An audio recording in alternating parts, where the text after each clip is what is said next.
ગુજરાતના તમામ શહેરો જે ઝડપથી વિકાસની દોડમાં આગળ વધી રહ્યા છે.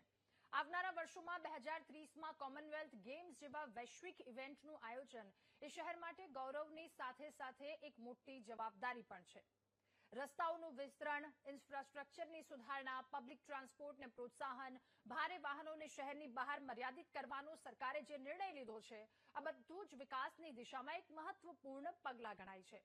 પરંતુ પ્રશ્ન આ માત્ર યોજનાઓ નથી, પ્રશ્ન અમલનો નથી, પ્રશ્ન છે નાગરિક તરીકે આપણી જવાબદારીઓનો.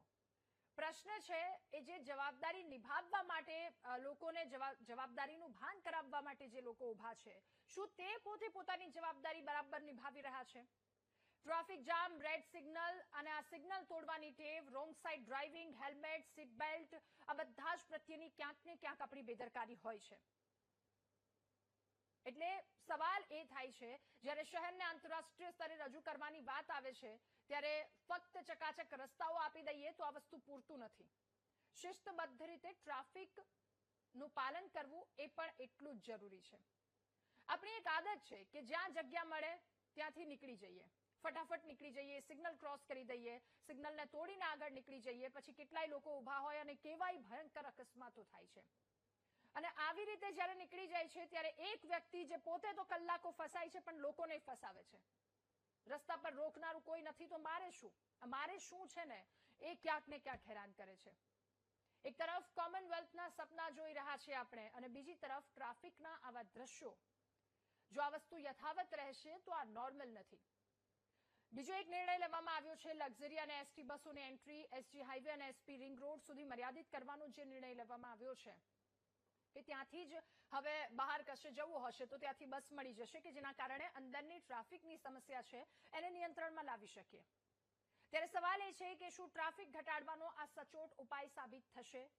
એએમટીએસ, બીઆરટીએસ અને મેટ્રોનો વધુ પડતો ઉપયોગ એ શહેરને રાહત અપાવશે અને સૌથી મહત્વનું એ કે શું આપણે નિયમોના પાલનમાં સરકારને સાથ આપીશું? ટ્રાફિકના નિયમોના પાલનમાં આપણે ખરેખર ક્યાં ઉભા છીએ, આ મુદ્દા પર ચર્ચા કરીશું.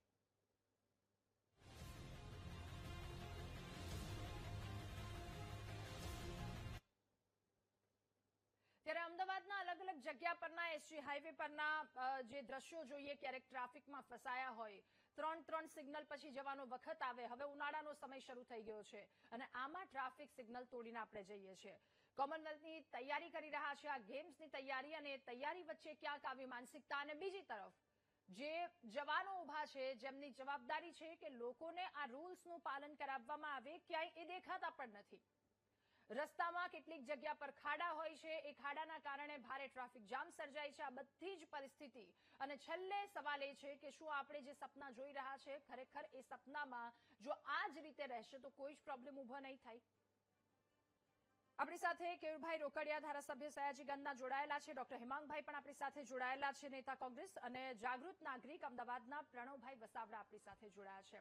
ફરી એકવાર આપનું ખૂબ સ્વાગત છે. પ્રણવભાઈ, શરૂઆત આપનાથી. શહેરમાં વધતી જતી ટ્રાફિકની સમસ્યા, અમદાવાદમાં બહાર નીકળો, કોઈ પણ મહાનગરોમાં ગુજરાતના આ જ પ્રકારની પરિસ્થિતિ છે. ટ્રાફિકની સમસ્યા કેટલી મોટી સમસ્યા આપના માટે? જોવા જઈએ તો ટ્રાફિક અત્યારે દિન બદિન એટલો વધી રહ્યો છે કે તમે કદાચ એક અડધા કલાકનું પણ જો તમારે ટ્રાવેલ કરવું હોય તો એના માટે બીજો ઘણો બધો સમય ટ્રાફિક સિગ્નલ ઉપર આપણે આપવો પડે છે. વાહનો પણ પુષ્કળ દિવસે દિવસે વધી રહ્યા છે. એક ઘરમાં જો તો આશરે 2 થી 3 ટુ વ્હીલર તો હવે નોર્મલ કહી શકાય એવું થઈ રહ્યું છે. જેવું બાળક 10મા ધોરણમાં આવે એટલે આપણને જનરલી એવું થાય છે કે એક બાળકને એક ટુ વ્હીલર આપી દઈએ તો બધે જ શાંતિથી જઈ શકે અને પોતાના ટાઈમસર ટ્યુશન છે કે ક્લાસીસ છે કે સ્કૂલમાં પહોંચી શકે. સામે પક્ષે એવું છે કે જો એક નાગરિક તરીકે જે પણ અત્યારે સુવિધા ઉપલબ્ધ છે એનો આપણે થોડો ઘણો પણ ઉપયોગ કરવા વિચારીએ તો થોડે ઘણે અંશે ટ્રાફિકની પરિસ્થિતિ સુધરી શકે એમ છે એવું મને લાગે છે. ઓકે, રસ્તે બહાર નીકળો, ટ્રાફિકનો નિયમોનું પાલન કરાવવા માટે જે ઉભા હોય છે જવાનો, એમનું બિહેવિયર શું તેઓ સતત હોય છે? મતલબ એમની ડ્યુટી આર્સ હોય છે, એ કાર્યવાહી કેવી હોય છે? કાર્યવાહી ગણવા જોઈએ તો અમુક પક્ષે જોઈએ તો સારી લાગે છે. અમુક ટાઈમે એવું લાગે કે આ જગ્યાએ આટલો બધો જો બોટલનેક થાય છે, ટ્રાફિક જામ થાય છે અને શહેરમાં જો આટલા બધા આપણા પાસે કંટ્રોલ એન્ડ કમાન્ડ સેન્ટર સાથે સીસીટીવી ને કેમેરાની જાળ છે તો કેમ કોઈ જગ્યાએ નોંધ નથી લેવાતી? કદાચ આજે ટ્રાફિક જામ થાય છે તો કાલે એના ઉપર કાર્યવાહી થઈ શકે તો ધીમે ધીમે એ પરિસ્થિતિમાંથી આપણે કદાચ બહાર આવી શકીએ જો ટેકનોલોજીનો પણ યોગ્ય જગ્યાએ વ્યવસ્થિત ઉપયોગ થાય તો. માથાનો દુખાવો આપણે જો કહી શકીએ કે શહેરમાં આટલા પોઈન્ટ છે કે જ્યાં જવું હોય તો 4 વખત વિચાર કરવો પડે કે અહીંયાથી નીકળાશે કે કેવી રીતે નીકળાશે, કેટલા સમયમાં નીકળી શકીશું.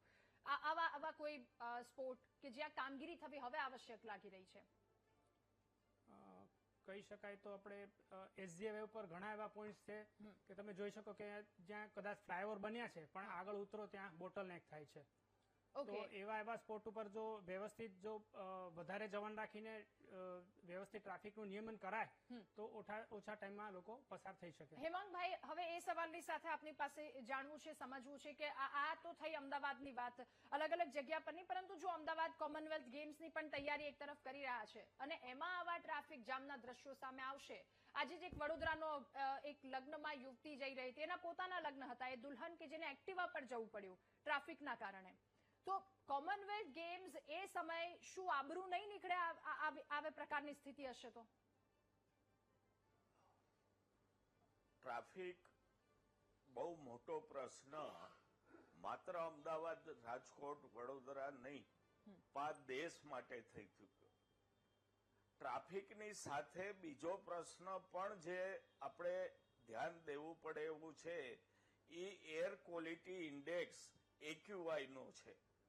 દરેક જગ્યાએ જે પોલ્યુશનને લીધે હવા છે AQI એ ડેન્જરસ આસપાસ મોટા ભાગના શહેરોમાં આવી ગયો છે. એટલે લાંબા ગાળાની પોલિસી કર્યા વગર આનો કોઈ ઉકેલ છે નહીં. આપની વાત બહુ સાચી છે કે જયારે કોમનવેલ્થ ગેમ થશે ત્યારે આજથી થોડા વર્ષો પછી, મારા ખ્યાલથી 2030માં થવાની છે કોમનવેલ્થ ગેમ, 30માં. એટલે 5 વર્ષ આપણું ટ્રાફિક ભારણ વધશે, જે વધે છે દર વર્ષે. વધતા જયારે આવડો મોટો આંતરરાષ્ટ્રીય ફેસ્ટિવલ થાય ત્યારે જે જમાવડો થશે આખી દુનિયામાંથી કોમનવેલ્થની બધી લાંબા ગાળાની નીતિ કરવાની જરૂર છે. નહીતર આવતા વર્ષો અતિ ખરાબ થતા જવાના છે. કારણ કે જેમ પ્રણવભાઈએ કીધું મારી સાથે કે ઘર દીઠ એક વાહન તો અત્યારે થઈ જ ગયું છે. ઘર દીઠ, વ્યક્તિ દીઠ એક વાહન. એટલે હું એવું માનું છું કે આવતા 5 વર્ષમાં ગુજરાતમાં 4-4.5 કરોડ વાહનો રસ્તા ઉપર હશે. હવે બસ અને લક્ઝરી બસને બંધ કરી એસટી અને સિટી બસ એલાઉડ છે. એને શહેરમાં એન્ટર થવાની છૂટ છે. એટલે મને તો ઈ પોલિસી એ નથી સમજાતી કે સિટી બસ અને BRTS કે જે રાજકોટની બસ કે જે બસો છે બીજી, એ બસો ટ્રાફિક ના કરે, ખાનગી કરે. તો ત્યાં પણ આપણે ફેરફાર કરવાની જરૂર છે કે સિટી બસો જે છે એ મિની બસો અને ઇલેક્ટ્રિક બસ લાવવી પડે. એની ફ્રીક્વન્સી પણ વધારવી પડે. મોટી બસો તો જે પ્રાઇવેટ કરે એટલું જ આ બસો કરે. તો એ પણ પોલિસી ચેન્જ કરવો પડશે.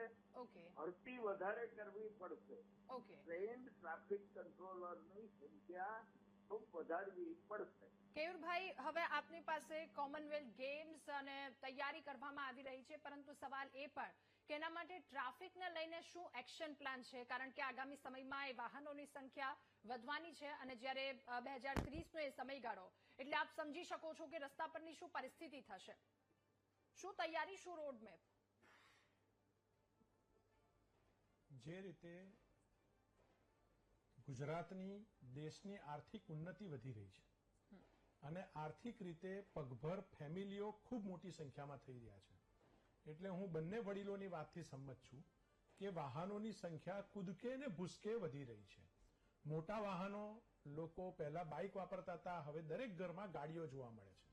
એટલે ટ્રાફિક જામની પરિસ્થિતિ ઘણી જગ્યા પર સર્જાય છે અને એમાં સરકાર પણ સંમત છે અને હું પણ સંમત છું. અને એને નિવારવા માટે જે રીતે સરકાર અગ્રેસિવ પણ બની છે, એન્જિનિયરિંગ, એન્ફોર્સમેન્ટ અને એજ્યુકેશન, આ ત્રણેય ભાગ પર સરકાર હાલમાં કામ કરી રહી છે.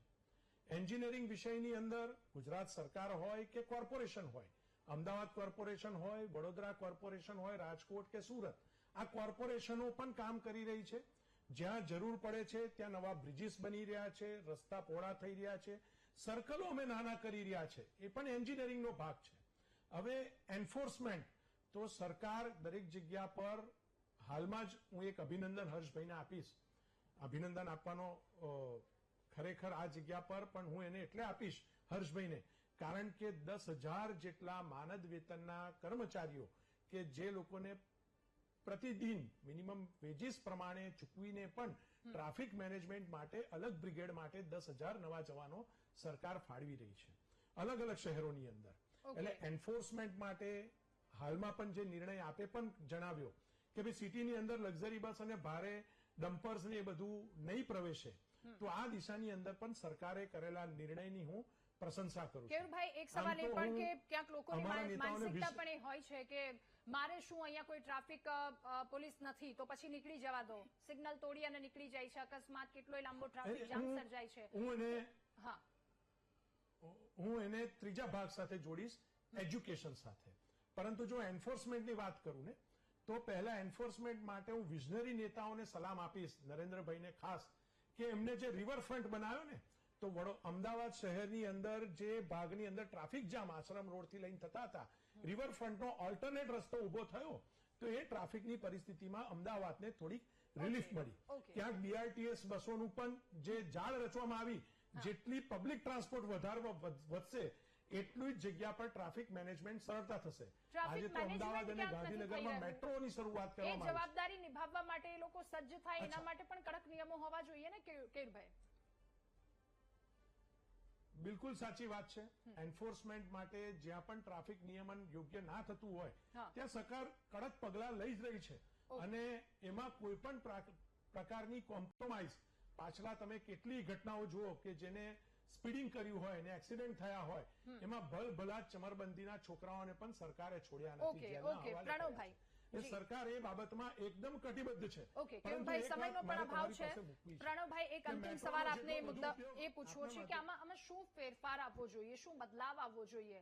કારણ કે આપણે કામ માટે સતત બહાર નીકળીએ છીએ સૌ કોઈ લોકો, એટલે આ ટ્રાફિકમાંથી બહાર નીકળવા માટે શું? કેયુરભાઈ, એક જ મિનિટ આવું છું, આપ સેકન્ડમાં આપનો જવાબ આપો. બે પક્ષે કામગીરી થવી જરૂરી લાગે છે. જ્યાં જ્યાં અત્યારે લોકોને તકલીફ પડી રહી છે કે મારે કદાચ પબ્લિક ટ્રાન્સપોર્ટનો યુઝ કરવો છે, પણ લાસ્ટ માઇલ કનેક્ટિવિટી મારે માફ કરજો, લાસ્ટ માઇલ કનેક્ટિવિટી સપોઝ મારી પાસે નથી, મારે સ્ટેશન સુધી પહોંચવું છે પણ ત્યાં તકલીફ પડે છે, તો એ જે પાર્ટ છે એ સરકાર કે જે પણ ઓથોરિટી છે એને સંકલન સાધીને પૂરું કરવું પડશે. સામે પક્ષે જયારે આટલી બધી મોટી યોજનાઓ જેમ કે મેટ્રો આપણે ત્યાં આવી છે, કરોડોના ખર્ચે જયારે મેટ્રો બની છે, તો એનો નાગરિકો વ્યવસ્થિત ઉપયોગ કરે તો આગળ જઈને આપણે એમાં એનો લાભ લઈ શકશું કે એનો ફાયદો લાગશે. ઓકે કેયુરભાઈ, ખૂબ જ ટૂંકમાં, મને સમયનો ખૂબ અભાવ છે, ખૂબ જ ટૂંકમાં આપની વાત.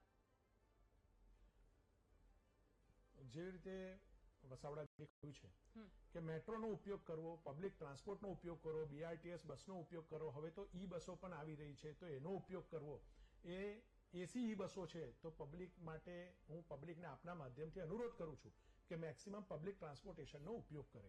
એની સાથે મારો બીજો અનુરોધ છે કે જે આપણે પહેલા કહ્યું કે સિગ્નલ જમ્પિંગ થઈ રહ્યા છે, રોંગ સાઈડ લોકો આવી રહ્યા છે, જેના કારણે ટ્રાફિક મુવમેન્ટ ખૂબ ધીમી થઈ ગઈ છે. ખાસ કરવી હોય તો સિગ્નલ જમ્પિંગ બંધ કરવું પડશે, સિગ્નલ જમ્પિંગ બંધ કરવા પડશે, અને એની સાથે રોંગ સાઈડ પર આવવાનું બંધ કરવું પડશે. ટ્રાફિક મુવમેન્ટ ફાસ્ટ થશે, લોકોને વિશ્વાસ બેસે કે ખોટી દિશામાંથી આવવાનું નથી, તો ટ્રાફિક મુવમેન્ટ ફાસ્ટ થશે તો ટ્રાફિકની પરિસ્થિતિમાંથી આપ સૌનો ખૂબ આભાર. જી, આપ સૌનો ખૂબ આભાર મહામંથનમાં અમારી સાથે જોડાવા બદલ, આ મુદ્દા પર ચર્ચા કરવા બદલ. તો ટ્રાફિક આ સમસ્યા અને સમસ્યાના નિવારણમાં આપણા હકની જે વાતો કરીએ છીએ, સાથે સાથે જવાબદારી પણ આપણી છે, જવાબદારીને નૈતિકતાથી નિભાવીએ. આ સાથે મહામંથનમાં હાલ બસ આટલું જ. વધુ સમાચાર અપડેટ્સ માટે આપ જુઓ VTV ન્યૂઝ. નમસ્કાર.